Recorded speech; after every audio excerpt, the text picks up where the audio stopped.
citizens of the country that started the war under the slogans of denazification are looking for Jews to expel them from their country. Such are the realities of today.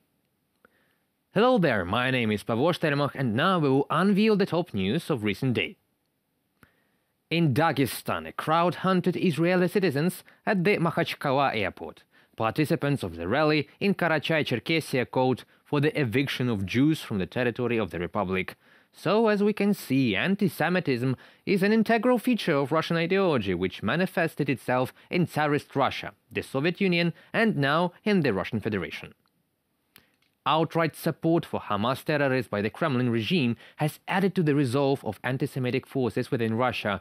The unrest once again showed that Moscow's repressive apparatus is able to fight real and imaginary enemies of its regime, but it is completely helpless in matters of public security. By the way, in my opinion, these shots can be used in historical films to visualize pogroms in the Middle Ages, or anti-Jewish marches in fascist Germany.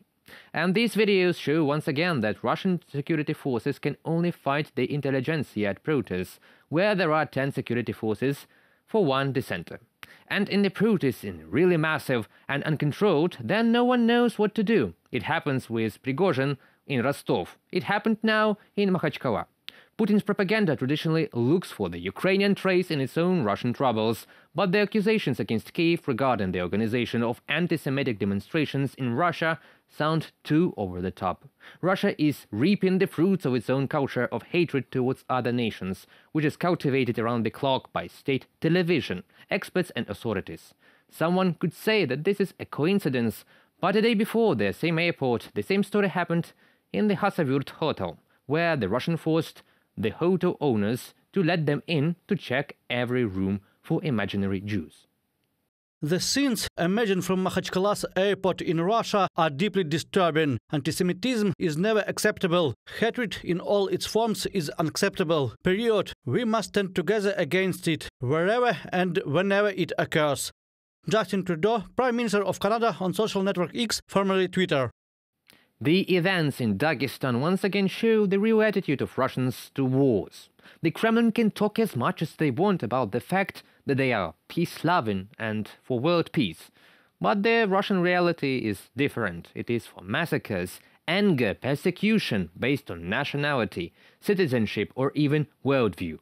Russians will say that they are voting for the UN General Assembly resolution on protection of civilians and upholding legal and humanitarian obligations. But the reality is that they support the Hamas terrorists that killed hundreds of Israelis in Israel.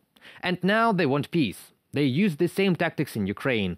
They made shootings in Irpin, Bucha and Izium, and now are talking about the appeasement and ceasefire. Yes, Ukraine abstained from voting on the UN resolution together with Australia, Canada, Denmark, Germany, Italy, Japan, Sweden and the United Kingdom, other countries too. Our diplomats regret the rejection of the amendment introduced by more than 24 countries, including Ukraine, to this resolution, condemning the terrorist actions of Hamas and calling for the release of hostages.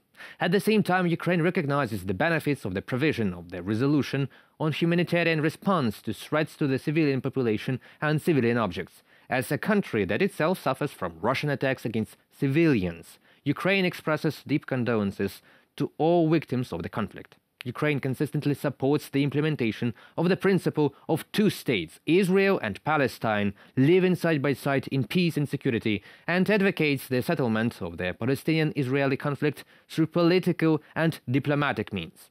Russia is now trying with all its might to make Ukraine involved in the war that is currently raging in the Middle East too. For example, by sending fake videos in the media. The Israeli public TV channel Kan 11 showed one of these videos. It is about Ukraine's alleged transfer of Western weapons to Hamas militants without refuting it. The video distributed on Israeli public television is unreliable. This fake was previously exposed by the Center for Strategic Communications. The fake nature of this video is evidenced by several means. The lack of information about the time, place, circumstances, and the shooting of the source. This signs that an Arabic soundtrack was superimposed on the video sequence, and the most interesting, all the weapons shown in the video were used, but there were no reports of their use by the fighters against Israel. and used weapons can be seized in many trenches on the territory of Ukraine, because few people take used weapons with them. Still, unused is more important. The Russians, with the help of such fakes, talk about the fact that Ukraine is allegedly selling the received weapons. Russia deliberately fabricates materials about the improper use by Ukrainians of weapons received from partners in order to disrupt Western assistance. The spread of Russian fakes on Israeli television is an unfortunate incident that casts a shadow on Ukraine's integrity in the eyes of Israelis and harms bilateral relations between the two states. The receipt and use of Western weapons is strictly controlled by Western partners too, which makes it impossible to steal them or even more so, smuggle them out.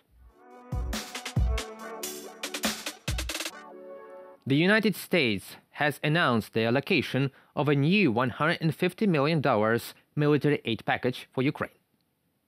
It includes air defense systems as well as artillery, anti-tank and other systems which must increase our capability to protect our territory from the Russian offensive actions continuing the counteroffensive against the Russian forces.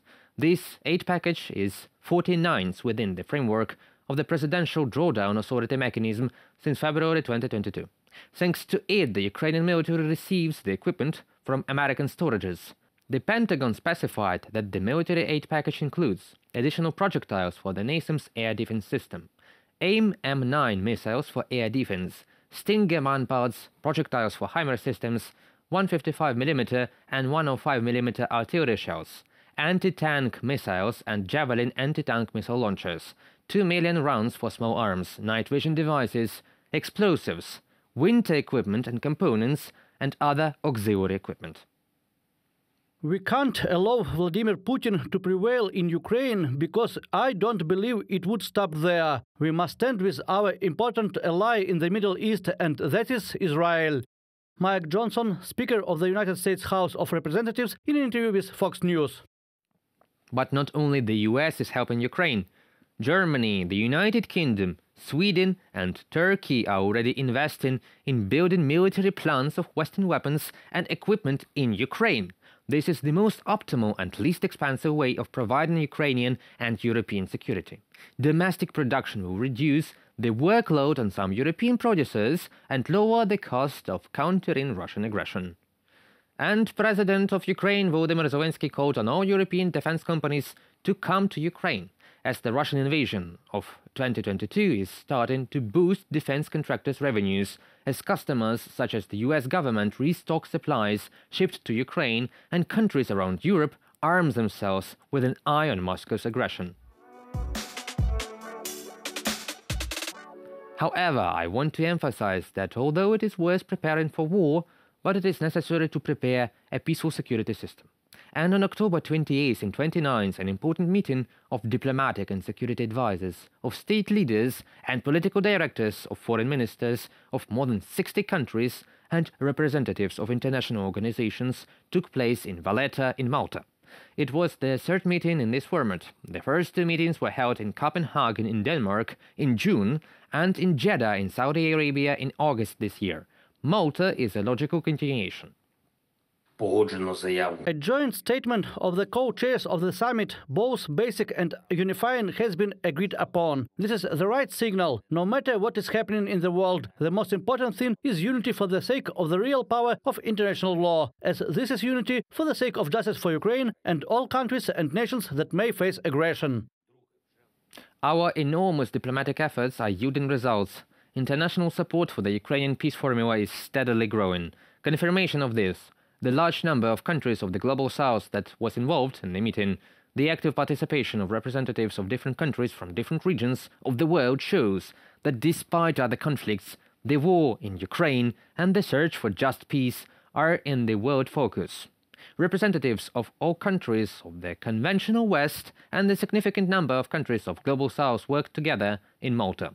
This is a mechanism for involving more and more countries in the world in curbing Russian aggression and its terrible consequences. It is important that representatives of the Middle East, Africa, Central and South America also took part in the presentations of the working groups, in addition to representatives of Ukraine and the West. The meeting participants highlighted the importance of strengthening cooperation during the Italian G7 presidency in 2022. That concludes our video for today. Thank you for watching and stay updated. Subscribe to our UATV English channel for more news. Your support is that really matters. Goodbye.